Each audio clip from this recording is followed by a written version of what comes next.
call, baby. Ladies and gentlemen, we are live. PSR is excited to present to you Last Call, featuring your boy, the pimp slap P.O.D., Mike M. Pimpin' ain't easy, but it's fun like money. Got bookies on the run, now it's time to get money. Not your typical way to ball. It's last call like some convicts waiting on the next draw. You can feel the tension. Did I mention? Fools better pay attention, cause we getting paid like a pension. T's on the ones and twos, we not the ones that lose. Mike Money's killers might even make the evening news. And now, let's get to the picks. We be pumping! Buzz Sports Radio, you know we be pumping! What up? What up? Welcome on in. It's Last Call here with Pub Sports Radio, 6 p.m. Tuesday, May the 28th. Happy first day back after Memorial Day, a.k.a. maybe this is the second day, if you consider Memorial Day to be the opening day of summer. Happy second day of summer. We got ourselves a fun card tonight, and you know it's Tuesday. That means we bring in the ninja of the hardwood, the specialist in the WNBA, the second string in women's college basketball. It's our guy, Billy Briz, going to join us tonight to talk all things related to the NBA and the WNBA. We got 3 games on deck in the WNBA tonight, 2 7 p.m., 1 8 p.m. Sadly, I did not get a chance to cap here. Surprisingly, my camera just automatically turned itself back on. We were off all day. I don't know what happened. I don't know what's going on, but I'm ready to get after it with you guys here. Paramount to everything else was getting the plays right. Capped the card, went to get on with my guy Sharpie today, and then I turned the camera on and I got nothing, and I had nothing for the next 3 hours. So here we are trying to get it done tonight. Hopefully this monitor hangs out for us and we can continue to rock and roll tonight, you guys. Appreciate everybody showing up to hang out. We're going to have ourselves a glorious card tonight. I can feel it. We got some great trends lined up. We got correlated line movement in a number of spots. We got a potential elimination game in that Dallas big spot against them. T-Wolves. Shout out to Joe T and his Timberwolves. Maybe it's done. No more fun. But let's see what happens there. We got ourselves a Rangers battle out there with them. Florida Panthers as well, up 2-1 in that series. Going to be an exciting breakdown. And again, I mentioned the 3 games in the WNBA. I believe we got some Major League Baseball that's going to pop off here right off the hop with this Boston game very, very soon. So we're going to want to get dialed into that as well. We got a lot of work to do. You guys already know the deal. We got to keep that brisk pace. We got to get after it here. We got to make up a little bit from yesterday. Not the greatest. Small card to navigate. Did not get there for us. Look, probably the most heartbreaking part, that Nerfy. Here's the impact of line shopping. Oh, man, Jose texted me in the bottom of that first inning on that Seattle-Houston game, and he's like, disgusting. And I looked and I saw the hit there, and I'm like, oh, man. And he paid the juice. That's why it's so important to line shop, but Houston couldn't get the job done. How about them? Them Edmonton Oilers came out fast start. They blew the game. And here we go with the Celtics continuing to remain lucky as F out there. They find a way. I don't know what's going on with this team. They're down. You think it's over. And then probably the best way to have played those guys this entire series was just wait to get a plus money line spot there, because they keep finding a way to win. Everybody talked about it all postseason. They had the easiest path to the championship game, and they're going to be on their way here, confident there. So we'll see what happens. But again, Major League Baseball, we're just kind of getting into it here. Memorial Day, in my opinion, kind of starts that second quarter of baseball, July 4th, the 3rd. And then as we pivot around August, we get into that last leg of Major League Baseball. So the data's tight. We got a lot of analytics to comb through on the regular. We got some great trends that have stacked up this year that weren't there previously. And it's going to be a lot of fun to talk to you guys about all of that great stuff that we've got going on. So appreciate you coming in to hang out with us tonight. Smash the thumbs up button. Show the support. We need your guys' help to crack this 6 p.m. slot. And let them know where you're spending your time by way of showing the support. Let's get out there. Let's beat this algorithm. Let's do all those other things that let them know where you guys choose to get your last-minute information to play your bets.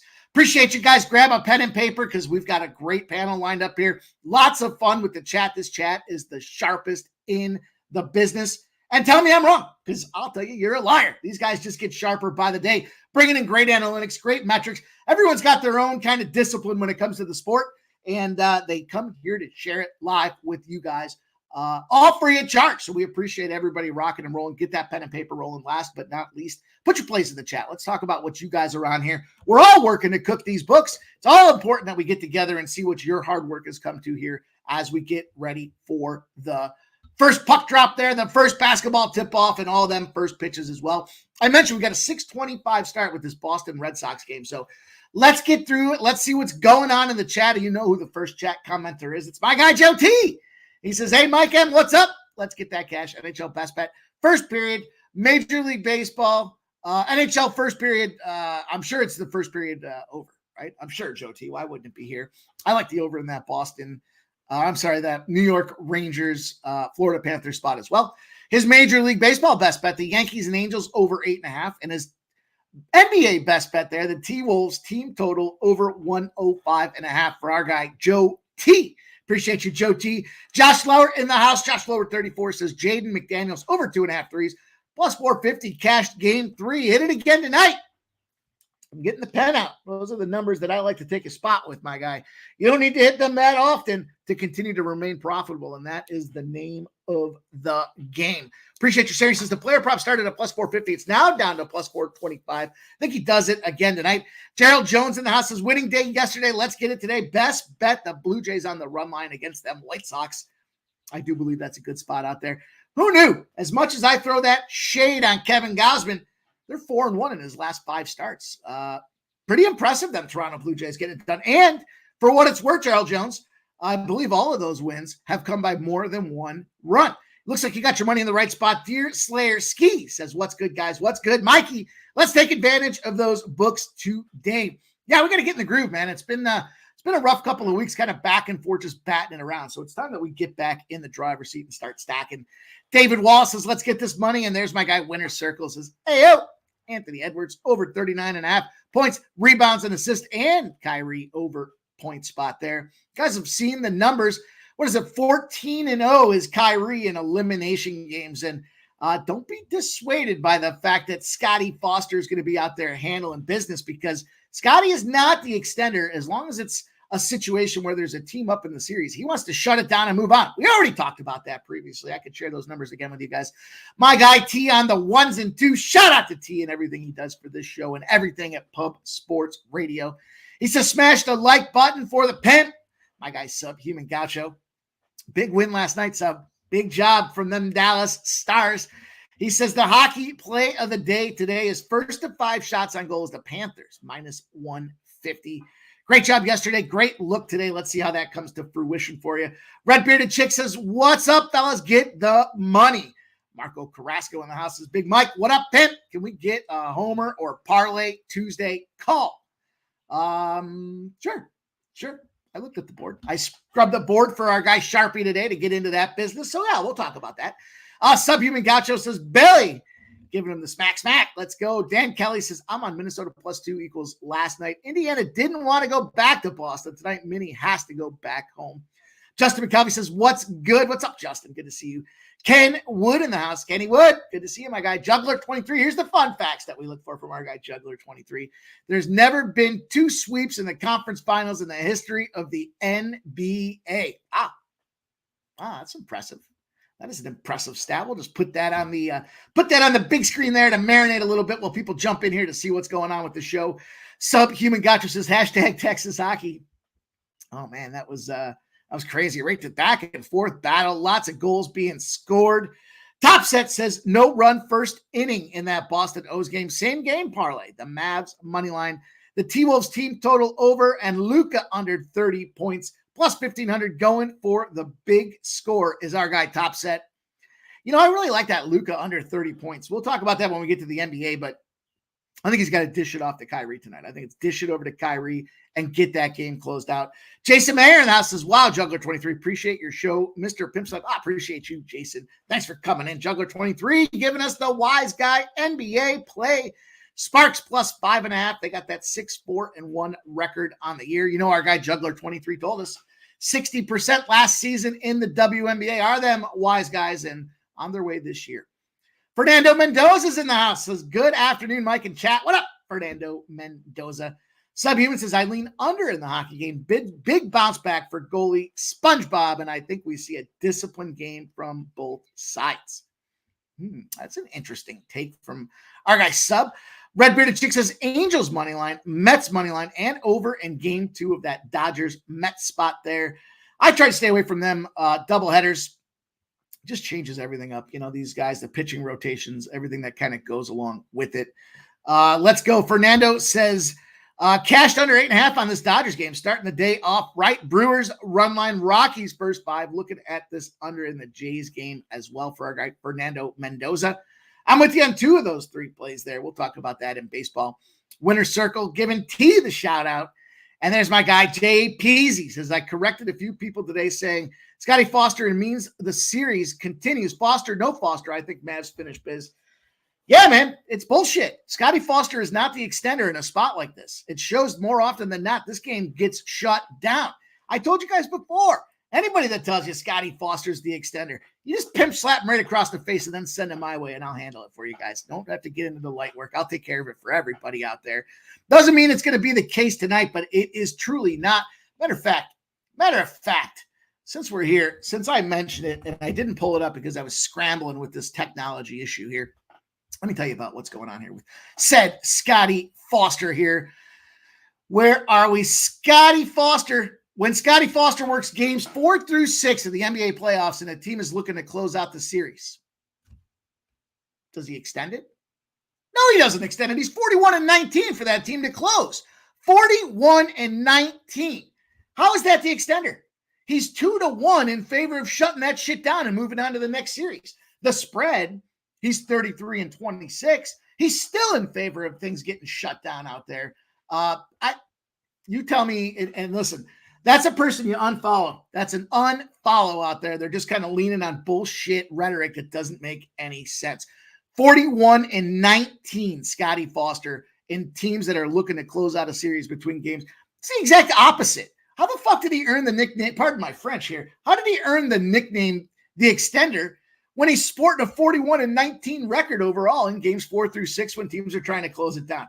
It don't make any sense. Now, that doesn't mean the Timberwolves can't win this game, but it's not Scotty Foster that's going to help them win this game.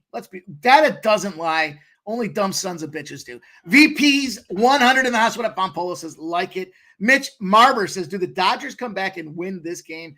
PC says, I want plus money on the Rangers. Call me crazy. I got them going to the finals. Everyone loves Panthers. I got them going to the finals too, my guy, but we'll talk about that game here momentarily. Oldies in the house says, what up, fellow D-Gens and VP? We are on the New York plus 170 this first game. Get that cash, my guy, Nasty Nate, a.k.a. Mr. Trifecta, a.k.a. the mechanic, is in the house, giving us them clover leaves. And Coin says, sounds like the executioner to me. I mean, who knows where the hell that narrative started, but we're talking 60 games. 60 games, this guy's shown that he's not the it's a great call. The executioner is a great call for it. JP Taylor says, Scotty Foster's involvement in any NBA. It should. But, I believe, I don't have the numbers in front of me. I don't want to go down the wrong path here, but I believe he was more to the under in closeout games. I don't have it in front of me. I don't want to speculate. I remember we talked about this like 2 weeks ago. I just don't have it in front of me, so I'll have to look it up. It definitely should cause you concern, but it should cause you concern if you're looking to extend the series. That's what it comes down to. Rob McMahon says, what's up, Mike Money? Josh Lower 34 says, anyone interested in that Jaden McDaniels 3 prop it's under player props, alternate 3. Okay, I see what he's saying. I thought you said over. No. It's the over 2.5 threes. It was plus 325, I believe he says, and he's showing you it's under player props, alternate 3s for that big cash opportunity. Mitch Marber says, can we trust McKenzie and Coors 0-2 on the road? Rockies bats are hitting in the same game as them sweeping the Giants, where they kept giving out plus money on the Rockies, thinking they won't sweep. I don't have an official play on that game, but no, I don't think. Here's the thing about the Rockies and Coors. We talked about this, and shout out to CMAC for bringing it to our attention. First 5s, pretty good. You got to lay minus 115 in the first 5 right now for them Colorado Rockies. Full game, not so good. It's a tricky spot because Cleveland doesn't just give up. They're too stupid to know when they're done, and they just keep fighting all the way to the end. So could very well be that comeback situation. Darius Moore's in the house says, what's up, fam? BT says family. And there's our guy, Debbie Cab, in the house. Jason Mayer says, any thoughts on raise the flag today? Pittsburgh full game plus 130 in LA. New York games, 2 first 5, Mets plus a half, minus 150 with a lefty versus LA. I'm still a little worried. Just hope my boy Quintana can come through. Man, there's a lot of other games to be involved with that one before I wanted to jump back in on the second legs of the doubleheaders. Let's get into it, you guys. We got to get rolling here. I told you we've already got to get moving. We got this 625 game popping off, and I'll cut kind of short and sweet to the punch of this thing here. We got this Boston Red Sox Baltimore O's game that we're kicking the card off with tonight. We got the Red Sox opened up as a plus 132 dog. Money pouring in on this Baltimore Orioles team. Why not? They're so great. Everything's great. They're hammering everybody. Went from minus 156 to minus 174. 86% of the bets and 84% of the cash on the O's. Then we look at the total. It's gone 88% of the bets and 87% of the cash on the over. It has not moved. We know it's Bello on the mound. Bello with a 4.04 ERA, 5-2 record. Starts out strong, gets the run support, and finishes big. Also to note for this game, bullpens moving in opposite directions. The Boston Red Sox bullpen has stepped the F up. The Baltimore O's came out so hot to start the season, but now are starting to regress. Opposite directions for these bullpens. Then we got G-Rod on the bump out there for the O's, 3.2 ERA. Starting out strong, 5-1. Getting run support and finishing strong as well. But aforementioned situation with that bullpen. My play for this one's pretty short and sweet here. It's plus 150 now. I'm on the Red Sox. I'm taking this cash, and I'm running with it here.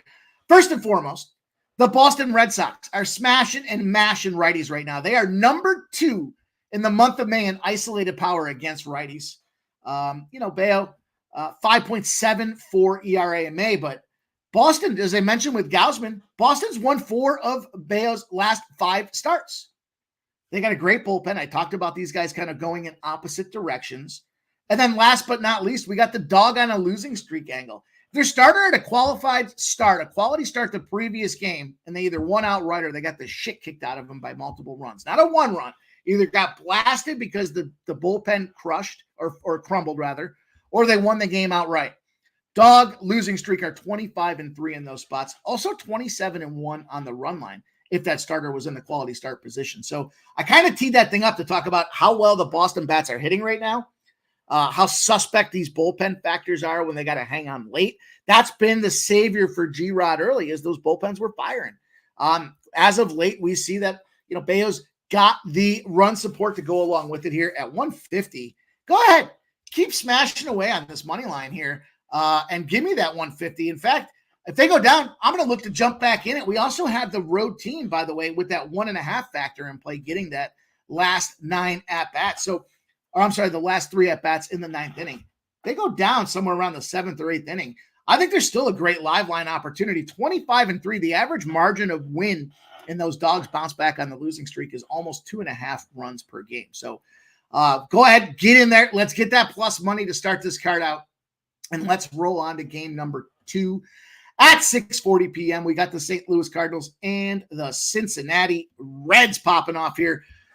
What do we have, a cancellation, you guys? I see the Pittsburgh-Detroit game. It looks like that one's going to be shut down, huh? That's a shutdown fest right now. Yeah, there's some weather kind of across the Great Lakes and in that region. So it makes sense. Who was the other game that they were thinking might get shut down? Was it the White Sox? I don't know if anybody has any weather updates or boots on the ground in that White Sox-Toronto game, but that was the one earlier. My guy Sharpie was saying a high probability of rain in that game, and that one might get canceled as well. But that's okay. We got action right here. The St. Louis Cardinals, the Cincinnati Reds have opened up here. The Reds, big 120 home favorite, moved to minus 125. So nickels movement in way of them Cincinnati Reds, 74% of the bets, only 63% of the cash when it comes to the splits there. Which is interesting because the public loves the Reds in this spot, but a little bit more bigger money, I guess, coming in on them St. Louis Cardinals. Then we look at this total, 62% of the bets on the over, only 40% of the cash on the over. Kind of first glance, you think, well, Cincinnati, it's a hitter's ballpark. Let's get this ball going out there. We got Andrew Abbott on the bump with a 2.68 earned run average, but a mediocre 3-4 season. Shit crumbles after he comes out of there, and it's not good. On the other side of things, Kyle Big Bob Gibson, 3.81 earned run average and 3-2 on the season out here. Some interesting numbers when I started peeling this game apart a little bit. Kind of short and sweet. I got a double dipper on this play here. This is a double dipper spot for me. I see it in the chat there, squeaky little under. I agree. Here's the thing. When you look at Gibson across Major League Baseball right now, and you can sort this, you can trend these out in a bunch of different places. Got to use the analytics to our advantage. It's the analytical sport of sports there, as I mentioned before. Gibson's among the most profitable. For some reason, St. Louis continues to get dogged in some of these spots. And then you look at this thing here. I believe you look at this Reds team. I think there's a miscalculation going on in the market right now. I think that miscalculation is because of what they did to the Dodgers. And then that first game against the St. Louis Cardinals. We know the Cardinals are a fade in the first game of a series. They beat them up, not the Dodgers. They beat them up 9-6. They beat them up 3-1. They beat them up 4-1. And then they whacked this St. Louis Cardinals team 3-1. But here comes the most profitable pitcher, or one of the most profitable pitchers out there. And here's the disadvantage that Cincinnati has. This is where it's weird to me to see these numbers. Cincinnati's strikeout rate right now is amongst the highest across the month of May. They're averaging over 27% K rate in the month of May. Then you look at Gibson. Gibson's only had one start here in Great American Ballpark, and he knocked everybody down. It was like bowling pins. He had 10 strikeouts across that thing out there. The guy was firing. He showed no fear of this potentially being a hitter's ballpark. So the sneaky under quote that was out there, and let me just double back and see exactly who it was that said the sneaky under. Coin, our guy, says the sneaky under squad there. Yeah, I think that makes a lot of sense to tap this under here. You've got a situation where you've got Gibson, who's comfortable playing, albeit it's only one. Let's not overreact. But he's got the advantage right now of an accelerated K rate in the Cincinnati Reds team. On the other side of things, we see Andrew Abbott. We know that he's been lightning thus far this season. I think it's a great opportunity for the under. The way that I played this one here, it's again a bounce back opportunity. Road teams off a loss where they blew the lead. So we talked about this one several times. They're 54 and 15 if they're playing within the same series. So you lost the lead and shit the bed in that game. The next game you come out firing 54 and 15. That's across Major League Baseball. We just talked about Gibson's comfort here, the K rate factors that kind of go into the analytics as well for the St. Louis team or for the Cincinnati team. Last but not least, right now, St. Louis is one of the best bullpens in Major League Baseball. I think that's a huge advantage down the stretch here. My double dipper here was taking St. Louis Cardinals full game at plus 115. Check this out, DraftKings. St. Louis Cardinals and the under 9.5 at plus 300. Double dip spot out there, both plus money opportunities. Cards winning the game ends up going over somehow with these guys finding a way to hit, then you know what, we'll still end up plus an eighth of a unit. But I expect both these guys to get the job done from a bump perspective and the St. Louis bullpen to carry us through and shut down the Cincinnati Reds team. I think these are great value. These are probably two of my favorite spots on the board as far as the value is concerned tonight. 6:40 start, as you guys had heard. Let's keep on rolling. It sounds like Pittsburgh is no bueno out there. Let's see what we got going on with you guys in the chat here. We got a few minutes before we get to this next game. JP Taylor says Reds first 5 minus 117. Hey, I mean, look, we all got to make our own plays. I get it, JP. You look at it with Abbott, that's certainly a big factor. I just think the underlying strengths here are what's going on with Gibson. Subhuman says, we've seen a lot of rain around Lower Michigan this evening. Subhuman, Gaucho, shout out to you for spelling a lot properly. It's like my pet peeve. I don't know why, but you got it, my guy. I appreciate you.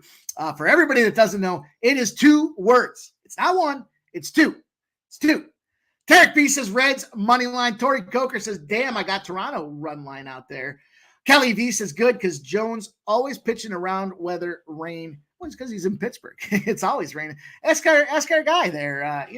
Justin McKelvey will tell you it's raining like crazy out there all the time. It's shitty. Or maybe he won't say that. I don't know.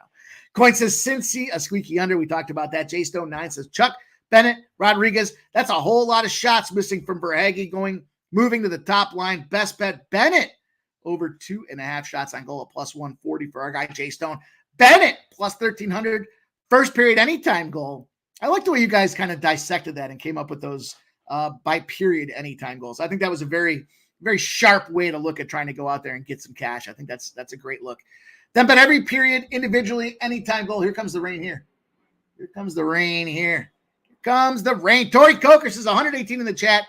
Let's get over 118 likes, guys. Please hit that thumbs up button. Doesn't cost you anything, and it does truly help us out a ton. So that helps us with all the metrics that we use to measure the direction of these shows and things of that nature. So it does help us a ton. Kelly V says, a win for St. Louis on a hit streak. Garcia for KC as well, and the Yankees Volpe and Philly Realmuto as well. Let's go, Kelly V. Tori Coker says, another parlay. Atlanta Braves -1.5 with Minnesota Timberwolves. First half money line out there. Mitch Barber says, Dodgers making this interesting. I wonder what the score is there. Coin says, the Mets pen begins the implosion. It's tough. They fucking sucked you guys in with that 4 o'clock start and a doubleheader and a fucking rescheduled game. I stayed right the F away from it. Kelly V says, every hitter but one hit ball for KC. KC -120. Fernando Mendoza says, the under hasn't moved, and the first 5 under hasn't moved either. Mitch's Miguel should went the full game. Juggler 23 says, Dodgers tie it up. Equals first and second. Nobody out. Tori Coker says, my Hail Mary parlay. Panthers -2. Minnesota NBA -3. Marlins first 3 money line and Suns first half -3.5. Kelly V says Tampa Bay 8-2 versus Oakland. Josh Lowers, Dodgers were dead about to take the lead. Red bearded Chet should have left the meatball Miguel in there. Kelly V says a lot. There you go. It's 2 words.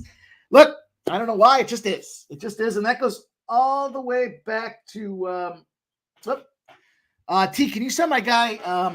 Can you send Billy Briz a link, please? He just texted me and said he's not signed into StreamYard. So please send him the link. Anyhow, let's get rolling, you guys. We got more to go. More action to get into. What's up, Troy? Torrance in the house. Dan Kelly says we would have had a lot of rain. He goes, talk about your triggers. BT says my Mets under parlay at risk. Carrick B, it's pouring where I'm at in Virginia. And Gerald Jones, 2-2 heading into the bottom of the night. There's the score update I was looking for. Kelly B says Arizona trending under as of late. Rem Most, why is Mike watching his language? What the? I don't know. It just seemed like it was a weird spot for me to drop a big F-bomb. I'm not entirely sure, but let's roll on, you guys. Next game on the card for me. Someone mentioned it, the aforementioned Kansas City Royals, Minnesota Twins. And what a beat I've had going on with this series here. Actually, you know what? I'm still going to roll with it. I know we don't have a graphic for it. That's okay. Well, maybe we do. Either way, it's on me. I'm talking Kansas City, Minnesota Twins, 7:40 p.m. Eastern, -124. Kansas City Royals opened up -132 now. 62% of the bets, only 44% of the cash on the Kansas City Royals. And the total's dropping with everybody pouncing on this over. It's gone from 8 to 7.5. We talked about these reverse steam type situations, so we'll keep our eyes on how this thing manifests itself. 99% of the bets and 97% of the cash on the over. What'd I just do here? Like I said, the computer has been acting up as of late here. Woods Richardson for Minnesota Twins, of course. How could I forget? 2.57 ERA, 1-0 against Cole Ragans. 3.34 ERA on the bump. And then we got to get moving, so I'll just kind of keep this one short and sweet. Right to the point for you guys here. This is a royal spot for me. We talked about this spot with the Twins being red hot the other day. Kansas City had that 8-game stretch going, and then it was a fade spot on Kansas City. But, teams off and over by less than 7 runs are 23-1 if their starter had a quality start the last time in less than 6 2/3 innings. So it's kind of a little thread the needle opportunity where the over cash, but it wasn't a smoke show over. A starter looking for a bounce back opportunity. This is why I said this is that spot with the scheduling where we saw that 8 straight win run for Kansas City. Then they kind of dropped a couple back, and now they're in a situation where they do find that groove again. Across Major League Baseball, it's 23-1, and they're going on an average of almost 2 3/4 runs that they're winning those games by. Should be a comfortable spot for Kansas City to get this job done right now. I know it's a little pricey. If you wanted to go to the -1, it's not bad. The run line spots right now are 20-4. They're still covering the run line by just a shade under 2 runs. So no harm, no foul if you went that direction out there. But Just going to keep it short. Just going to keep her moving and keep on rolling down the line. Yeah, there's that 2-2 coming across my radar. Excuse me. Next game that we're going to get into for you. What the hell just happened? I got to tell you, man, there's been some trickery going on with my latest Windows update. The fine folks at Microsoft are trying to get in our way of getting this cash. Can't let it happen. We can't let it happen. Let me get back here and get into this and this and this. 7:40 p.m. is this spot that I'm talking about next. Keeping the baseball card rolling for you guys. Be selective if you want tonight, but I do like a lot of these plus money opportunities. We've got three games left on the Major League Baseball card, including the Gausman start there with them White Sox. Maybe this one doesn't go, and this is kind of the way I approach this one with our guy Sharpie out there talking about it to me earlier today. I was surprised to hear that Gausman's got 4-1 in his last 5 starts and all by over a run. The run line is minus 130 for this pricey Toronto Blue Jays team. They opened up at minus 225. However, the money line has dropped a nickel. 88% of the bets, 81% of the cash on the Blue Jays. Probably just stabilizing the line more than really reading anything into that line movement. But here's the alert. Full run movement. 92% of the bets, 88% of the cash on the over. It's moved from 8.5 to 7.5. And how about that first 5? It's gone from 4.5 to 3.5. You guys already know the situation here. If you want me to break down the numbers, I certainly will. Gausman in his spots out here. Probably should be able to go out there and perform admirably against this White Sox team. We talked the other day about the White Sox first 5 team total overs with Nastrini in the bump out there. But as long as we can get 2 runs out of this guy, Gausman, I think we do get this thing over that spot. The problem they've got on the White Sox side of things, Clevenger, 8 runs over his last 9.1 innings. That's a 2-start run. The guy's just not going deep. He's barely seeing the second time through the lineup, and they're smashing this guy like a fucking meatball. At the end of the day, the Blue Jays bats are coming together. They're now a 3.44 OBA and a 196 ISO in the last week. I told you guys that my belief system here is let's not use 21 days of aggregate information. Let's just use the last 7 so that we can try to get a good look. The guy 21 days ago versus now could have gone through an incredible cold streak and a slump. We focus in the last week and what the hell's going on, especially with a meatball that can't go deep like Mike Clevenger. They're smashing the ball. And they're not striking out a ton right now. In terms of strikeouts, just plate discipline galore.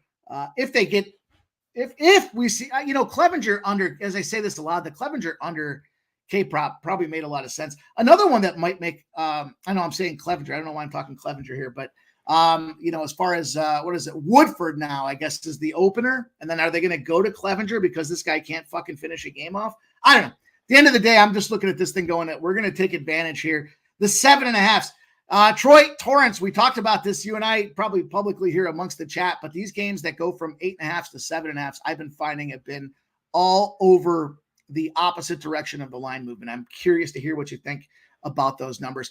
Troy says, Orioles and Braves, I'd get on them. Troy Torrance says, Mike, are you on the O's or the Red Sox? I'm on the Red Sox, Troy.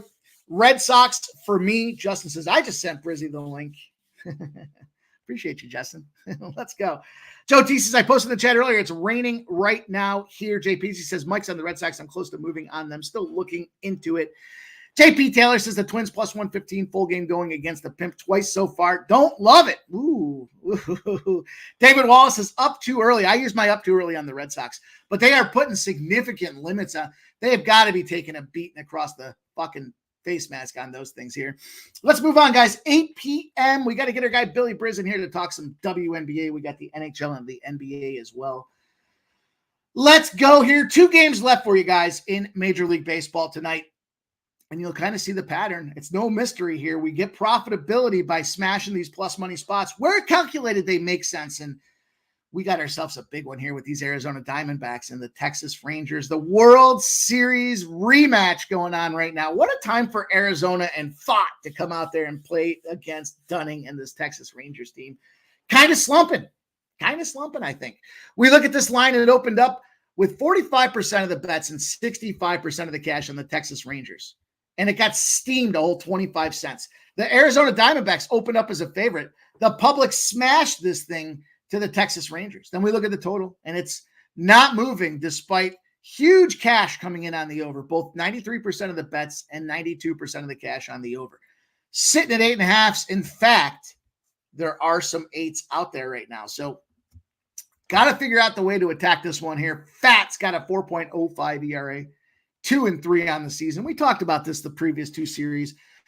The Diamondbacks kind of started off the season. Their bats were in top form. They kind of regressed a little bit. But this is a big one here. Talk about, you don't need any more motivation than coming back in there. You're taking on Dunning with a 4.43 ERA, 3-3 on the season as well. And you're back to the scene of the crime at Globe Life. You look at kind of recent form and recent performance with these 2 teams. I mean, the Rangers caught that last win against the series, but tough road to hoe for them boys. They had the Phillies. They got beat the shit down. That was also, remember, a bounce back spot. We talked about these bounce back games. The Phillies had gotten swept by them Rangers previously. That was a bounce back where they put boots to ass. Then they lost again the full series, 1-2 against the Minnesota Twins. So they're now coming back home, little homecoming. On the other side of things, the Diamondbacks are starting to kind of try to find that form. They played the Dodgers. They had a great series against the Dodgers. The Marlins.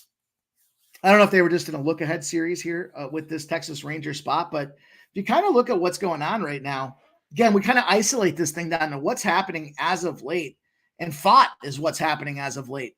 Over 13 innings pitched in the month of May, he's got 16 strikeouts and a 3.24 ERA, rocking and rolling right now. It's important to notate that ERA because you look at his season, he's 4.05, but he's actually performing better than that sluggish little start that he had right now, including 16 strikeouts in 13 innings. Big revenge spot for the World Series. And I just talked about how, we don't see guys like Clevenger going deep with that White Sox team. You know who's not going deep? Dunning. 3.3 innings, 3 1/3 innings, and 4 2/3 innings. And he's been getting smashed up, including in that Philly series, letting up a big home run out there. He's just seeing a lot of contact. They're getting a lot of bats on balls against this guy. And we know the Diamondbacks like to just kind of run him around the cycle with the entire lineup that they've got rolling everywhere from, you look at Christian, Walker, Corbin, Carroll, Kettle, Marte. I mean, there's up and down the Suarez in this lineup here. It's a bad spot for these Texas Rangers. And for whatever reason, the public dummied this lineup for us to a +110. So no disrespect to anybody that's on the other side here, but I just don't get it. I don't know what you saw in Dunning. What about Dunning's last 2 performances makes you sit there and go, well, you know what? We should lay -130 on this Texas Rangers team to get the job done. I'm not seeing it. Fat in the World Series only had, one game against them boys. He did go 5 1/3.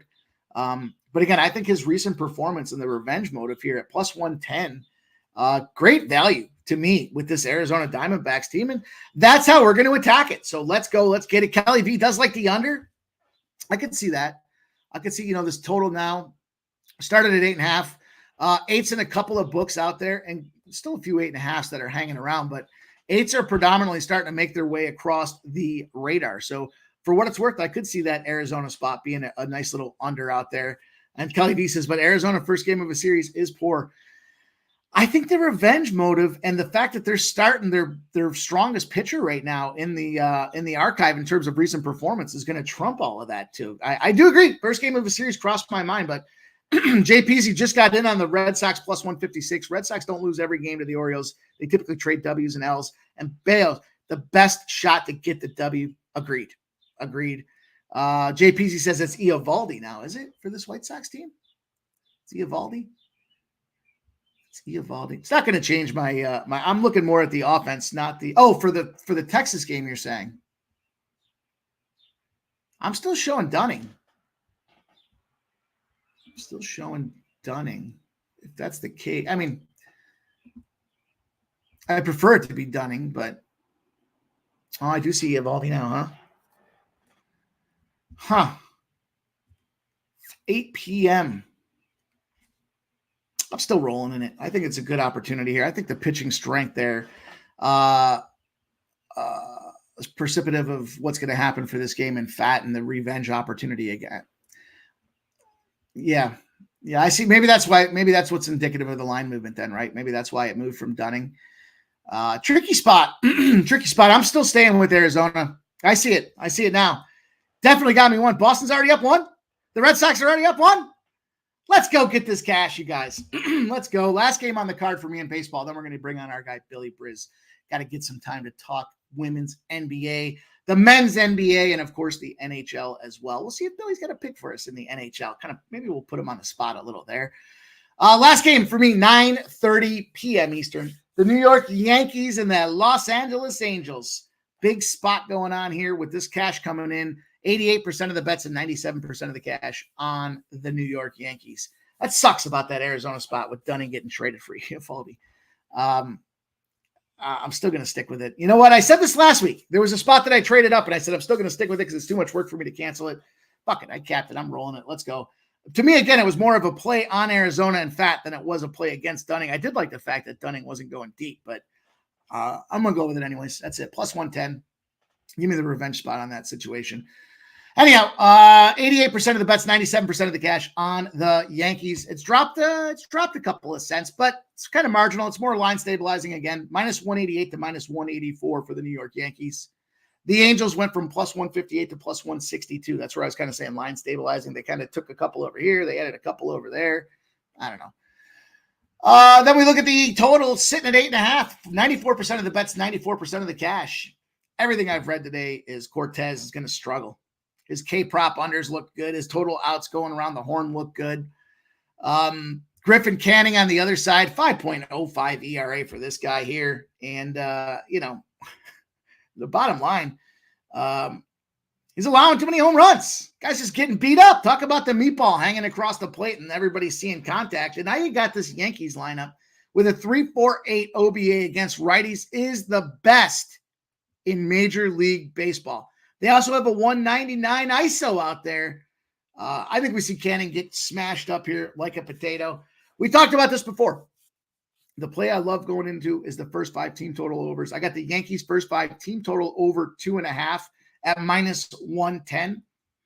Some further support for the Yankees. Anybody that's thinking about getting into this thing, teams that are longer than a minus 118. So that is in this case, the Los Angeles Angels. They're 0-12. And they're getting crushed by almost 4.5 runs a spot in the first game of a series. If they came off the sweep and the starter beat the opponent the last time out. So this is a bad spot for them Los Angeles Angels in this situation here. What kept me off the Yankees is it was pricey here, minus 185. The minus 1 was still lingering around minus 150. I mean, they barely gave you any discount. And now you're back to minus 1.5 at minus 115 at best. I mean, the margin of victory would suggest that you could play this thing at minus 2.5 to get plus money. But all the ins and outs that I read about Cortez today are showing that he's in a bad spot. Also, favorites when they're shorter than minus 125, who were swept the last meeting, are 22-1. So there's a big suggestion to fade away on the Angels and play on this Yankees team. I could just kind of pare it down. The only thing I could get involved with was that Yankees first 5 team total over 2.5. However, I was close because the Angels' first 5 team total is over 1.5. So I thought about trying to play both of these spots because if you look at the total on the game, it's 4.5. If you play both of them, 2.5 and 1.5, you're only at 4 if you put those two together. So you're kind of buying yourself a half a run in those spots. I just left it to the Yankees, though. I think Griffin Canning just gets mashed like a potato. Like I said, the best offensive right-handed hitting team in baseball, 199 ISO. Against a guy that just lets up way too many home runs. It's the Yankees' first 5 team total over 2.5 at minus 110 for me. That's how we get it done in Major League Baseball. Now let's turn to our guy here. I have to see his camera on. We'll see if he's ready to go. Shit, I know what it's like not to have your camera. There we go. I see a camera on now. Man, I struggled all day with my camera here, but let's move into the WNBA. We've got ourselves some NBA we'll talk to him about as well at 8:30. We got maybe we'll see if he's got an NHL playoffs that starts at 8 p.m. But we do have 2 WNBA games that pop off at 7 p.m. You guys know him and love him. The Ninja of the Hardwood, second string women's college basketball extraordinaire, Billy Briz coming in. Let's hear it, Billy Briz. What up, Mikey? I anointed you the second string women's college basketball player. I hope that's okay. Oh, no.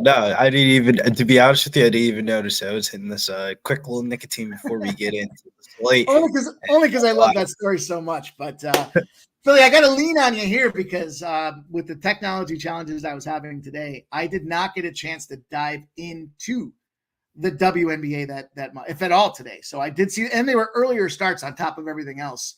And I see a Kelly V's kind of leading us off here saying it's a rematch between Indy and the LA Sparks. Why don't we start there? Why don't we talk about this Sparks and Fever game? Cash pouring in on the Sparks, Billy. 5.5s have barely moved to 5s with 78% of the bets and 96% of the cash on that LA Sparks team. Then we look at the total and it's dropped a point. This game has dropped from 166.5 to 165.5. 89% of the bets and 99% of the cash on the under in this game. It has dropped in correlating fashion. I was just laughing because Dan Kelly says not second string scout team. I know, but it sounded funny to say second string. Rob McMahon says smash the like button for Mikey M on 38 Live. Only 68 likes. You guys need your help out there. Come on. I could come out here and talk about fucking Mexican soccer and get more likes. You guys put it on the thumbs up for us here as we transition and bring our guy Billy Briz. He's had an extraordinary play process for us here on Last Call, and excited to hear what he has to say. We got ourselves a little Caitlin Clark action going on out here, and her under trend is still alive, Billy. But break it down for us. How are you trying to navigate this rematch spot between the Sparks and the Fever? Yeah, I'll be quick with this one. This is another game here for the Sparks and Fever where I feel like I'm standing on an island compared to the market, where the market has gone. I like the Fever, and I like the over here in this one.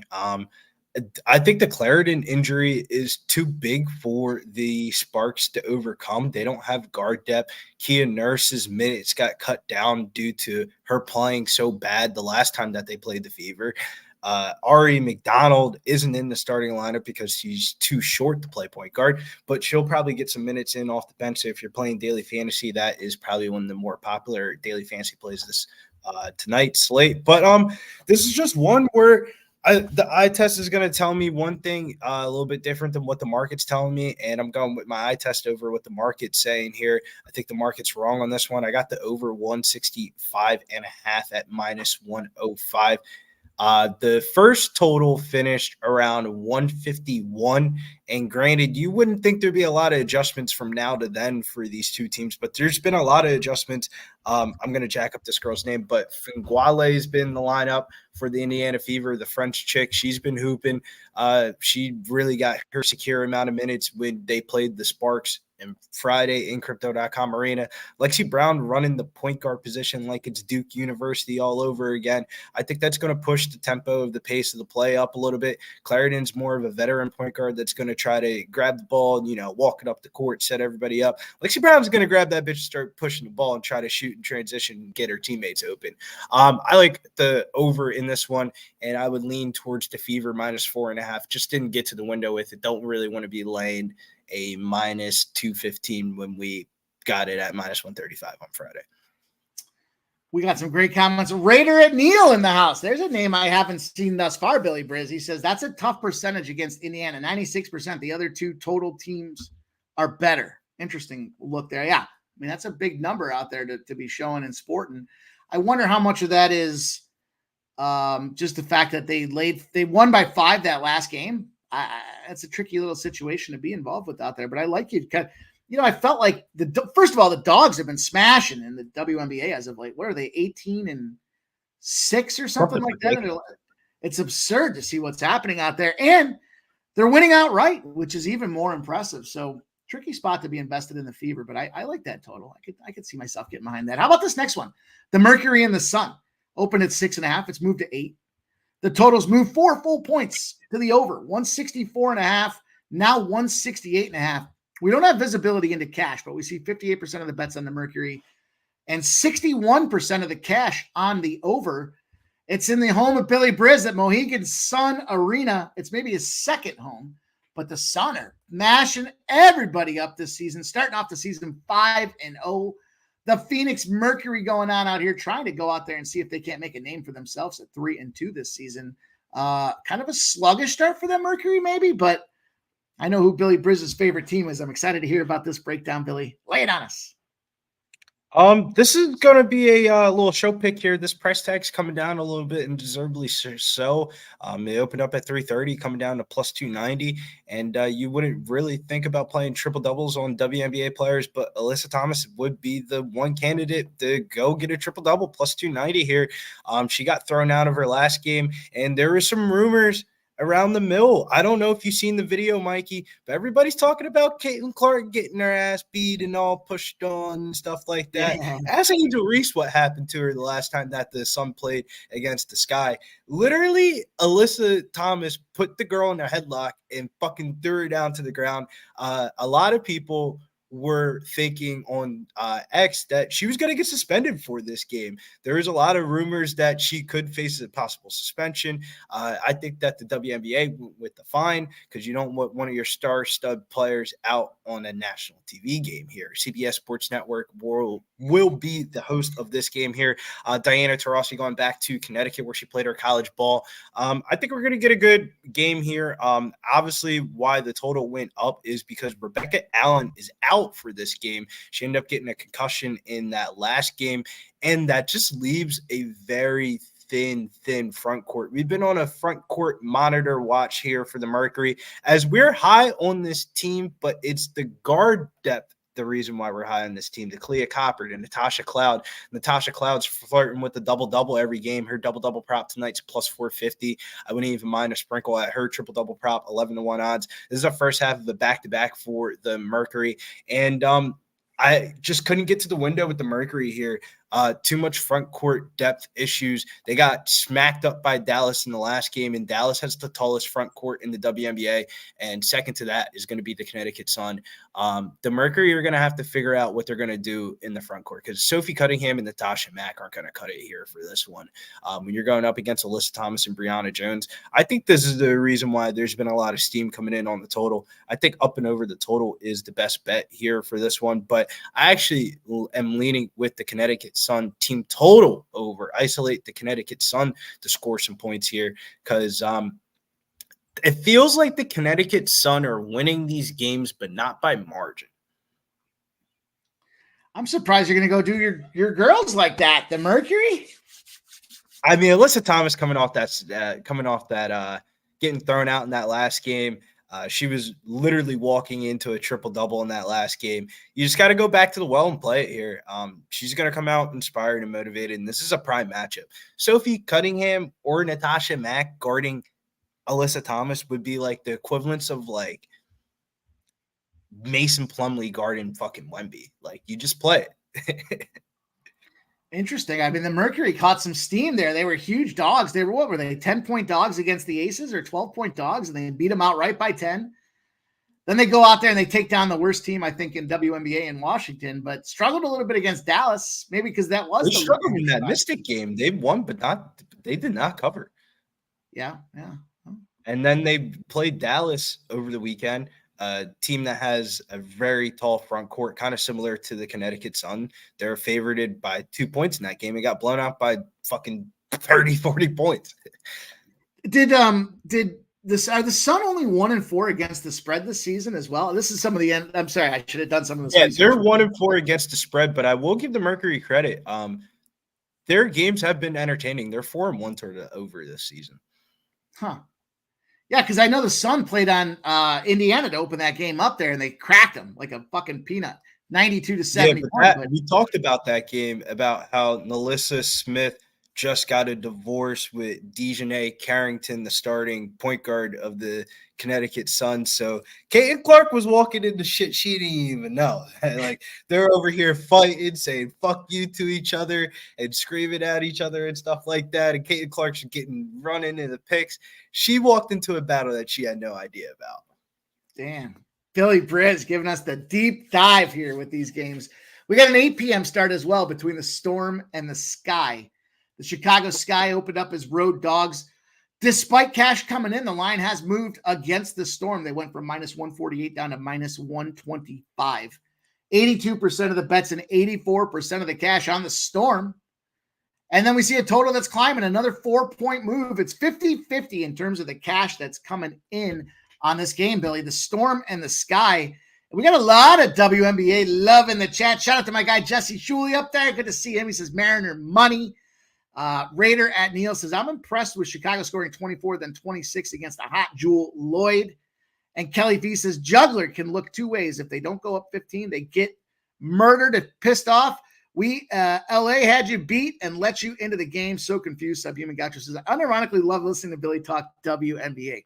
I don't know that I know a single name throughout this league until recently. I agree. Billy's got the deep details for us here, talking about divorces and everything else that's rolling in. I mean, those are all the intangibles that you don't hear on that 4-letter network out there. So it's the 3-letter network at Pub Sports Radio with our guy Billy Briz that gives it to you. Subhuman Gotcha says that name with Brittany G, and that's only because she got arrested by the Rooskies. Ice Viking says used a free bet on Kreider first goal today at plus 900. Justin McCalvey likes the Mercury tonight. Kelly V says, Gotcha, got on Aces. Wilson rebounds over money. And Justin says, Atlanta Dream WNBA champs. I got it highlighted, but it's only because our guy's from Georgia that I think he's biased out I'm there. right there with them, and that's probably the team that I've bet on the most in the last 2 years in WNBA is the Atlanta Dream. We're eyeing up a nice little bet on them tomorrow. A nice little preview. Well, let's get into this Storm Sky game, Billy. Is this line movement a head fake here? I believe that we see a lot of this where the cash steams in on one side and then it ends up being the other side that gets the dub here. But they brought this skyline down so much that I would just question here 2-2 versus 3-3. Sky being the more rested team, obviously here, and catching a couple points at home. Is it going to be enough to get the cover? What do you think? This is one here that the full game money line, I think Seattle would be the pick, but 3-1 first half ATS this year for the Chicago Sky. And if you look at their first half team total, 39.5 juice towards the over minus 140 there. I think the Sky are going to come out and give a good account of themselves. I could definitely see this one being at halftime with like the Sky with a 4 to 6 point lead, but them losing outright. I think that they match up well here with the Seattle Storm. But the one thing that kind of has me shying away from betting the full game versus the first half here is Jewel Lloyd, as they call the Gold Mamba. She is a Chicago native. She will have friends and family in the stands. And if look at Jewel Lloyd splits historically in the last like 2 to 3 years playing in the city of Chicago. Don't believe me, just look at the fucking numbers. And I gotta just want to stay away from it. So I like the Sky in the first half, but I'm staying away from the full game because I think Jewel Lloyd might have a good game tonight, one of those inspired efforts. It's not like the spread is the spread's basically pick who do you think is going to win the game. It's not really like a handicap of how many points or this, that, and the third. It's a one possession basketball game. And the Storm haven't been able to put it together, but they have the pieces here to beat the Sky. But the Sky have been playing inspired basketball, and I don't even think we've seen the best of the Chicago Sky yet. Isabella Harrison is probably going to play her first WNBA game of the season. Cordoza, the power forward from South Carolina, the Brazilian star girl, she hasn't played yet. She isn't coming back until June 1st. So we're talking about two people that are probably going to be in their rotation for the foreseeable future for the upcoming years. They haven't even played yet, and the Chicago Sky are winning games 2-2 on the season at home. You're getting a dog price tag. I don't blame you for going to the window here with the Chicago Sky with a short dog price, but I'm kind of leaning towards early and often here, first quarter, first half here for the Chicago Sky. Get in, get out, and let the rest of the game be. Let her go. Kelly V says Connecticut 3 games recently won by 4 points, 1 point, and 4 points. She likes the dog in the Mercury +7. And Raider at Neil says Atlanta played with that 169. Kayla McBride popped Atlanta with a 92 on 79 out there. That's an interesting little take for the over there from our guy Raider Neil. It's good to see him in the chat rocking with us today. Billy, nice job. WNBA bringing the analysis and the attention to detail here. Let's pop off. Let's talk about this NBA game here. 8:30 start. The Minnesota Timberwolves, the Dallas Mavericks. We saw from our guy earlier. I don't know if you saw these numbers. What was it? No NBA series has ever had sweeps in both the Eastern and Western conferences out there. The Mavericks open at -3.5. They've moved down to -1.5, though. 87% of the bets and 49% of the cash on the Mavericks. So it's basically a coin flip. And then we look at the total, and it's moved up 2.5 to 3 points, 94% of the bets, 95% of the cash. Billy, let me start off by saying this here. First and foremost, whoever said Scotty Foster is the extender, I opened the show up. I couldn't even let it go any further. I had to say, you're full of shit. Scotty Foster, when the team's looking to close a series out between games 4 and 6, he's 41-19 to closing that shit out. He's 33-26 against the spread. Scotty Foster don't want to fuck around. He wants to get to that next series because he knows if we move to the next series and I fix it, there's going to be bigger money involved in it. So 41-19 is Scotty Foster. Anybody that was thinking Scotty's going to shut it down, maybe they get the job done here. We'll see what Billy has to say, but I don't believe it's Scotty Foster that's helping him get the job done, Billy. Do you agree with me? Do you disagree with me? Am I just crazy? What do you think? Man, this is one of those ones where the NBA is going to NBA here. This is one of those ones where it kind of reminds me of a regular season basketball game where the bet isn't on the better team, as I think Dallas Mavericks are the better team as they proved themselves so far. But the bet's got to be on Minnesota here to extend the series an extra day. Let's get into the stats and let's get into the analysis for this one before we get into the narratives. It's hard fading Kyrie Irving in those elimination games, 14-0. 14-0. But we're going against him here in this one, man. 5-2 on the road this season is the Minnesota Timberwolves. No Derek Lively is going to be a little bit of an adjustment period here for the Dallas Mavericks.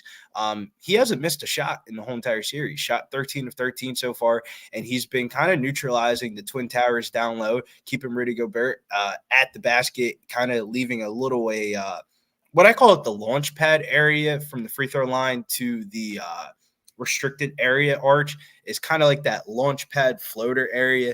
And that's where the Dallas Mavericks have just been absolutely just murdering the Timberwolves. They're getting Rudy Gobert caught in these pick and roll switches, and he's getting pulled off the floor. How are you defensive player of the year? You can't play defense. But as I digress, I feel like this is just a spot where if the Timberwolves won this game and I had no money on them, I'd be looking at myself like, boy, how do you not do it? Thursday's Thursday. Thursday's Thursday. We can get into Dallas on Thursday, but today is the Timberwolves to get this dub. Yeah, we can talk about Scotty extending the series, this, that, and the third. Ask the Knicks. He's been – and Scotty must have something going on in New York with the gang affiliation because he must be a Knicks fan the way that they've been winning games every time he refs. But this one, they're sending him out west, man. I think they're going to extend this one. Nobody wants no NBA for a week here, so you got to extend this one to give it to Thursday. This series kind of reminds me of the Boston Celtics and the Miami Heat last year.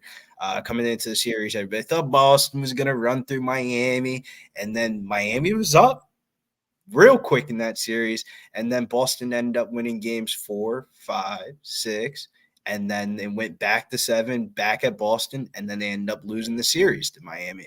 I could definitely see the series playing out a little bit similar, but first things first, you got to win tonight here, and I feel like these two bets are correlated. Went with Anthony. This is one I usually don't like to do when you see like the most bet on player props of the day, but you have to go with the studs in this one. You can't bet the bench players in this series because all the usage is coming and all the peripheral stats are coming from the studs, and we're going right back to the not really right back to the column because I haven't really bet it all playoff series, but Anthony Edwards over 26.5 points, -135. He's gone under his point prop 3 games, each of the 3 games of the series. In elimination games, Anthony Edwards has gone over 27 plus points in 4 out of 5 career elimination games, and he had 24 shot attempts in the last one. So fuck the rebounds, fuck the assists, fuck the combos. Just give me the points. Points for our guy Ant, huh? Ready to roll? From the spread and give me the points on Anthony Edwards, and hopefully we can go nice little 3-0 and call it a Tuesday. Interesting spot there. I think it's shut. Here's why I think it's your narrative there with the not having another game for a week and a half or whatever definitely concerned me. But here's the thing. I think the NBA is being a good steward of being a professional sports organization here. And the better contests that are going on right now in the NHL. I think they're opening up. They're giving way to saying, okay, NHL, you take yours. Let's see what happens here. Now, the Mavericks, the spots as far as the Mavericks, they're 10-0 against the spread. When they're coming off a win where they didn't have at least a 3-point lead in the third quarter. And they're starting strong in those spots out there. So kind of trailing and finishing big led to a big start for them. I jumped in. I took Dallas. I got the Dallas first quarter even money. Not overly thrilled about it. I just saw these numbers and the way that they kind of finished things off. And I want to pull the trigger on Dallas. I just haven't fully gotten there. The other one that I looked at was Luka in the triple-double. You know, somebody in our chat put it out there earlier. He said Luka under 30 points. And I don't disagree with that. I think there's the opportunity for him to kind of make sure that he plays more team ball and gets them assists flying around. If he gets 10 or more assists, then the reality is he's not going to get those point numbers out there. He'll probably end up in that 22, 23 range. Kind of, I don't know. I actually like the rebound prop here for if you're going to play the Luka one. I would go with the rebounds here for Luka Doncic. Looking into his stats here, since remember that time that Derek Lively got hurt and he was out of the lineup for the Dallas Mavericks right around like that end of the season when we didn't know at the time, but his mom was dealing with cancer and he was also hurt. Yeah. Without Lively, but with Gafford, Luka has averaged 10.4 rebounds per game with 9+ rebounds in 7 out of his last 8 games without Lively on the court. And Maxi Kleber and Dwight Powell are probably going to replace his minutes. Luka has only averaged 7.7 rebounds on 11.7 chances per this series. The absence of Lively, coupling with the history of the 40+ minutes, Luka should probably go over his rebound prop. So, you know, the interesting correlation there is his rebounding prop opened up at 8.5. It's gone up to 9.5, and it was 9.5 at BetMGM at +110. They've now moved it down to +105, and there are some books now that have the 9.5 at even money. So, you know, they're catching steam. It's trying to take that move in kind of correlation with what you're talking about there. My thought on the triple-double was we know he's going to get the points. You know, he's not going to get 10 points. I mean, unless he takes a knee to the head in some dirty bullshit. AKA Lively that last game, he's getting 10 points. Crushed every single prop fucking bet I had with Lively. Every same game parlay. It was like, this is why I don't put them all in. But it was just, and he started off so damn strong. I was like salivating looking at that thing. And then I see the knee to the head. I'm like, okay. Anyhow, he's getting 10 points. His rebound prop suggests he's getting 10 rebounds. Then the challenge is he getting 10 or more assists? You know, and I think in that case, like, again, if he's going to dish that ball off right now, it's almost an identical situation with his assists. His assist at 8.5 or -140. We haven't seen it quite move to 9.5, but I'm on the Luka triple. I'm going to take that first quarter even money, and I'm going to take the Luka triple-double at +350. Give it to me. I know it's a big, lofty goal. It's the hardest thing they get in sport. It's a big game with a lot of stars, a lot of highlights on it. Everyone's watching this thing here. I think he shows up and shows out. Maybe a little bit of a reachy spot there at +350, but where's he not going to get it? Which of those 3 categories do you think he's most suspect in not getting to the double-digit spot? Is it his assist, you think? Probably assist. You know, they take Lively off the court. That's probably an assist or 2 chances away from you know how him and Lively just play really well, where fucking Luka just dribbles the basketball anywhere he wants. And he just goes, he just catches it at the rim. It's ridiculous. But Gafford's going to try to do his best Lively impression. Shout outs to my man Joe T in the building down here from South Jersey. Raider Neil says, I have a slacking trying to rebound +4.5. I lost 4 through 5 options betting my favorite teams, if that makes sense. Raiders always go first 4 rounds. I don't know what that means. I was going to say the same thing. I don't know what that means either.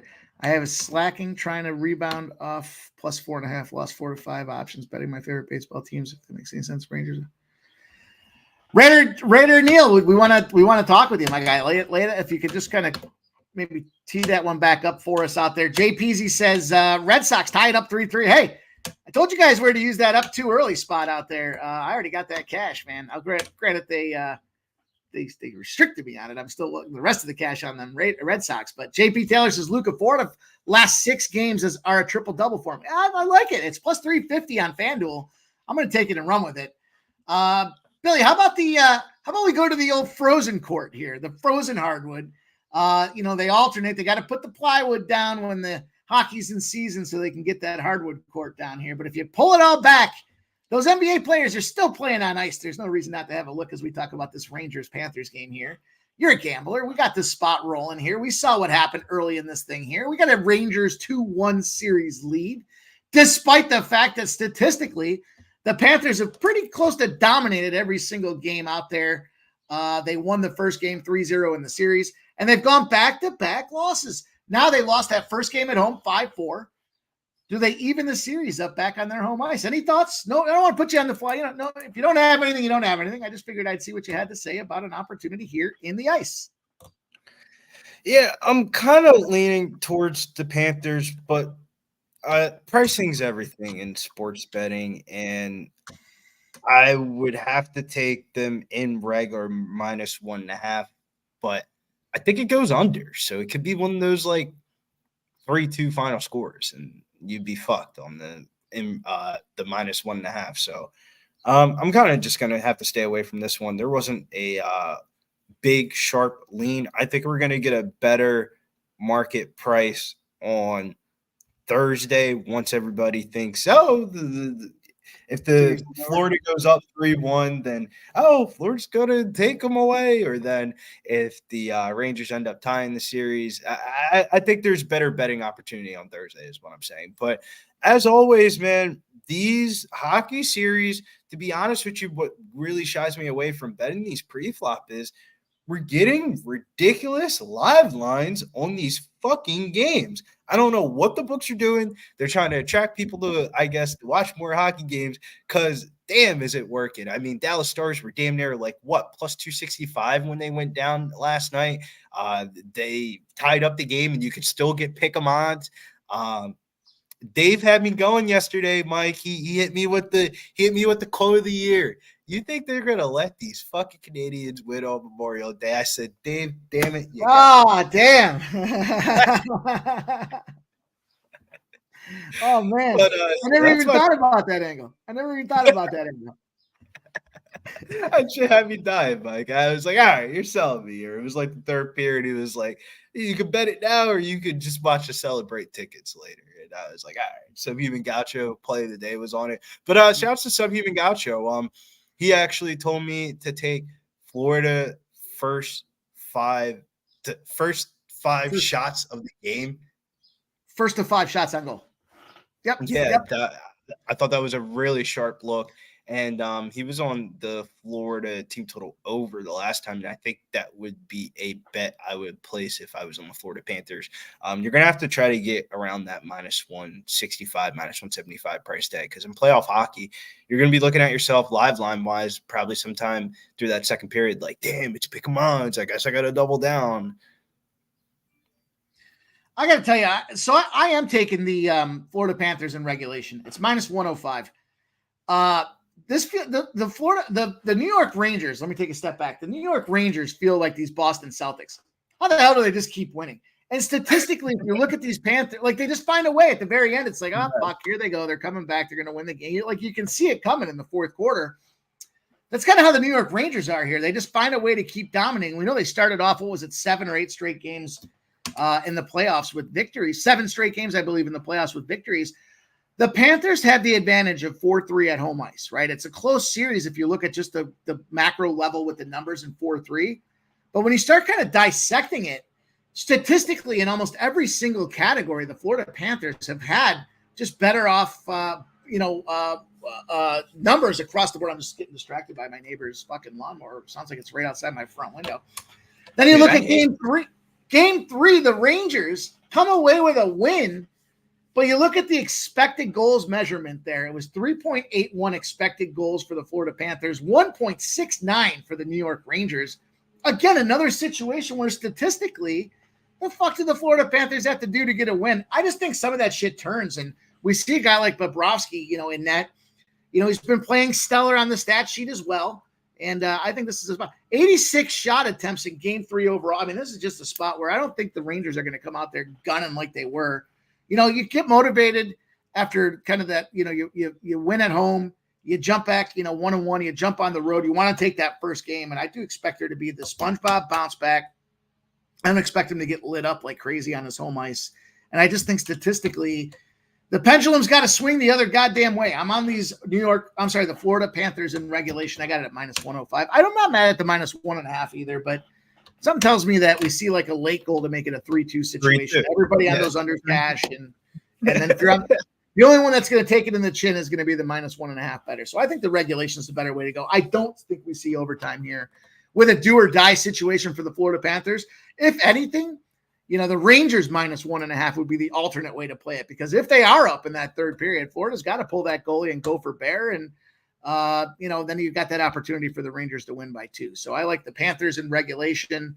And if you're looking to go on the other side of things to try to, I don't know. What's with that other -1.5 cash. I'm not giving out a play on both sides. I'm just speaking. Can we give out some carnival bets here? I call it carnival bets because you kind of want to allocate your unit size to like a tenth of a unit to like a quarter of a unit on goal scorer props or first goal scorer. Here. We love goal scorer props. List here tonight, Mike, for the first goal scorer. It's been a talking topic of subject on these live streams. And the boys have been hot on panel hitting these first goal scorers here. The first question is always when you go into the first goal scorer props, what side is it going to be on first? Yep. To me, it's got to be Florida. They can't afford to start slow and sluggish here. They got to come out and open this thing up early. By the way, the New York Rangers -1.5 is +320. But to me, look, everybody was dialed in on Saturday with the Jamie Benn spot there in Dallas, and I wasn't on the right team to contend with that Jamie Benn situation. So I get myself a little action on it. But look, guys that I think are in great condition to get the job done. Obviously, you look at guys like Trocheck. Fucking guy's done nothing but be spectacular. His anytime goal scorer is +210 on DraftKings right now, and you look at his anytime or his first goal scorer is 1,200, 12-1 spot out there. It seems like the first now. Rhyme or reason, right? Matthew Tkachuk at +850 for the first goal scorer. That's got to be the first one.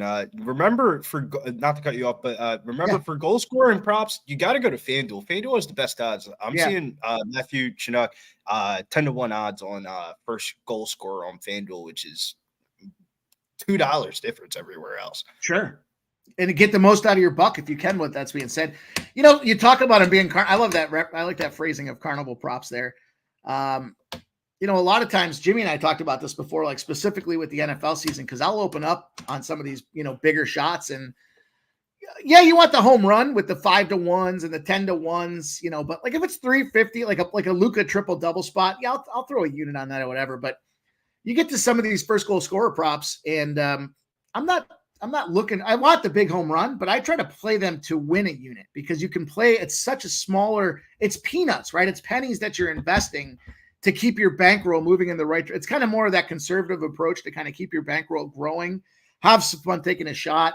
And as long as you catch your side or your total, then it kind of wipes itself out a little bit there. So I always try to kind of keep that in mind and use the to win spot, just in terms of some strategic gambling opportunity to have fun with some of these bombs. It's definitely exciting, especially that first like 10, 15 minutes of hockey where you're waiting to see the guy score a goal or who it's going to be. It definitely makes it a lot of fun. Another one. How about Sammy Bennett? You just took the words out of my mouth, Mike. I was going to say Sammy Bennett here at 19-1 odds is ridiculous. Yeah, that seems like another guy is that what it is on FanDuel as well? Sam Bennett, 19-1? 19-1 on FanDuel for Sam Bennett. What's the other market prices? Because that one really stood out. Him and Vladimir Tarasenko, both of them are 19-1 odds. Vincent Trocheck was the guy that I was looking at on the other side of things too. So then you've got, if you look at the Rangers, Panarin's a guy that's in play at 12-1, his best numbers on BetMGM. Panarin's definitely a dynamic, kind of stick handling, puck first kind of guy, but he's priced in the same category as Tkachuk. So, if you're looking to go a little chalkier, there's Zibanejad. He's another guy at 18-1. That's certainly a Rangers guy that's capable of putting the puck in the net. But how about Lafreniere? I mean, if you're going to go with anybody on the New York Rangers, Lafreniere's got to be the guy that sticks out. He's 20-1 on FanDuel. That's got to be a top of the pop type of guy there to get the job done. I feel like if you're going to play the first goal scorer prop and you're going to go with the Florida side, you're going to have to take a price play, and then you're going to have to pick between one of the three head honchos, Sam Reinhart, Matthew Chinook, and Carter. I can't say his last name, but you're going to have to pick one of those three and then pick a price play. Yeah, I like that play too. Kind of protect, kind of get your number, get your cash. And I think it all comes down to, when I play the first goal scorer prop, I play the anytime goal scorer prop as well. So I'll get the unit on the anytime goal scorer prop. Well, depending on how big it is, but the unit on the anytime goal scorer prop, and then the to win amount to win a unit on the first goal scorer prop. Some guys like to play both sides. I think the other motivation is look for the guy that got slighted. Well, I didn't see it. Wasn't Capo Caco the guy that was the healthy scratch last game for the New York Rangers? You want to mind fuck a guy. You sit him out of a playoff game and the team goes on to win. Now he starts questioning his worth. And you look at a guy like Capo Caco, he was a top overall draft pick for this New York Rangers team about 3 seasons, maybe 4 seasons back. He's 36-1 to get the first goal out there. Talk about a guy that wants to go and show the coach, I get it. I heard what you said. I'm here and I'm ready to roll. 36-1 for Capo Caco. And then you look at his anytime goal scorer is 7-1 plus 700 for that thing. So it's another guy to figure it out and get it done. Pearl Wisdom in the house. He says, Kachuk first goal and last goal out there as well. Nunya says, where fun meets efficiency. Asakit, huh? Asakit, what's he priced at there? Man, it's so much fun looking at these things. I could look at them all night. I could handicap every one of these guys and give you a reason why each one of them is going to get the job done. Scratch. I'm about to play mine right now, man. I'm getting him right now on. We're gonna go with Matthew Chinook. Yeah, 11-1 anytime goal scorer plus 175, and then Sam Bennett 19-1. We're gonna double. We're gonna try to see if we can double up on one of those two props there. Another one to look at was goalie saves. Igor Shesterkin over 29.5. What are your thoughts on that one? I feel like Florida's going to have to be a little bit aggressive. That kind of opens up a little bit more goal saving opportunities. I think Florida's got to shoot the puck. That's the thing is if you're not shooting the puck, you're not winning this damn game. And Shesterkin with 28.5, they got to get to 30 plus to get this job done. That last game had north of 80 shots on goal. So, from that perspective, 28.5's in the realm for Florida to have to shoot first. And when you see Bobrovsky sitting at 22.5, I mean, they're just telling you, like, look, the Rangers probably aren't going to be that aggressive when it comes to their offense. They're going to be probably trying to, they call it parking the bus in soccer, just trying to kind of control the puck, pass it around, just kind of use your agility to outproduce the team in terms of offensive scoring and expectancy. But when I talked about that expected scoring stat with a 3.86 last game for the Florida Panthers versus the 1 point, whatever it was for the New York Rangers. 4-1 and 3.5-1 in expected goals being scored. Yeah. Shesterkin over 28.5 saves looks like a really good play, especially if you're leaning to the under, or you think this is an under game. Yeah. I could see 32 shots total in the game.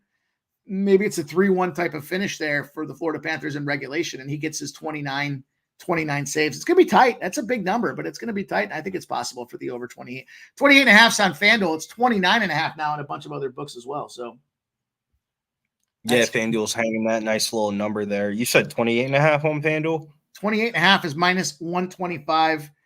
Dabby Cap says only 20 comments on the show, and I'll do a $25 horse race giveaway chance to everyone who comments here and shows up to Medicate Monday. Our guy Dabby Cap, get in the comments in the YouTube feedback there, guys. When the show is over, get into the YouTube comments. Make any comment. Throw your first goal scorer in there. Talk about Billy Brizz's excellence in WNBA. 20 comments. Tell us you enjoyed the show. Say thanks. Get 20 comments. And Dabby Cab will do a $25 horse race giveaway on Monday with Medicate Monday for everybody out there. Our guy Dabby Cab coming in trying to make a little bit of fun here for everybody to close the show up. Nunny says, tending to the garden, about to slip in some last-second bets. Who's the gang riding? And Coin says Bobrovsky under 23.5 saves at minus 120. Raider at Neil says, my money going to round up my money's going to run out before Medicate Monday. Texas won all the games Sunday last year early. All the Eat to All-Star. I'm not sure. Smash the like button. Billy Briz, let's put a bow on this show. We got a lot to do tonight. Lots of fun to have here. We got some big NBA. We got some big NHL coming up, and we got a bunch of Major League Baseball as well. WNBA is underway with the 8 o'clock game about to start. Tell them what's going on. Tell them where they can find you. Appreciate you coming in here rocking with us tonight. Yeah, you can find me over on X, as the kids call it nowadays, at getting Bills __. Locker Room Podcast, UFC 302, Islam Makhachev, Dustin Diamond Poirier, going off tomorrow here on the channel at Pub Sports Radio. Make sure you guys hit that bell notification so you get notified for all of our live videos. You got to follow me over on X Friday night, going live with a friend of the channel here, MMA Prediction Guru, going live with him talking about some props to look at for the weekend, midnight. Yes, you heard that right, midnight on Friday night. But first things first is the Locker Room Podcast tomorrow, so make sure you guys tune in here at Pub Sports Radio. Mikey, thank you for having me on. We'll probably see you over at Hoop Banging while we sweat out some live bets tonight. But we might be here tomorrow night, all about the hoops, where shooters hoop and shoot. But I don't think we have an NBA game tomorrow, so we'll figure that out. We will be on the fly. But Billy, it's awesome, man. I love running with you. Appreciate you always hanging out, coming on the live streams, doing your thing. I know you're a busy man with that UFC. That shit takes a lot of time to prep for. So respect. I know it's not, especially when they make those last minute changes and then they get scratched. It's like, oh man, but you're running and gunning. Love the new program you guys have with Pub Sports as well. Give a shout out to the chat and we'll get out of here. Kelly V, Dougie M, Juggler 23, Raider at Neil. Of course, our guy Dabby Cab. Let's not forget, guys, after the show, get in the YouTube stream, hit the comments. We need 20 comments there. Dabby Cab's going to give away a free $25 in a horse race on Medicate Monday. I love connecting the shows. Dabby Cab, Nunya, Kelly V, Dan Kelly in the house, of course. Ron Crawford, big win last night with the LG Twins in the KBO. He's giving you Samsung tonight. All we do is give you guys them plays, and our chat comes in, crushing them over the head. Appreciate you, Ron Crawford. Going to be a lot of fun tonight. Coin, appreciate you, Jason Mayer, as well. Craig Cornell in the house says, go Leafs. Maybe next year, my guy, Subhuman Gaucho. Jay Peasy, lots of fun with you guys, and everybody came in here. Wish I could give you guys all the shout-out. Perlo Wisdom, of course, our guy, Top Set.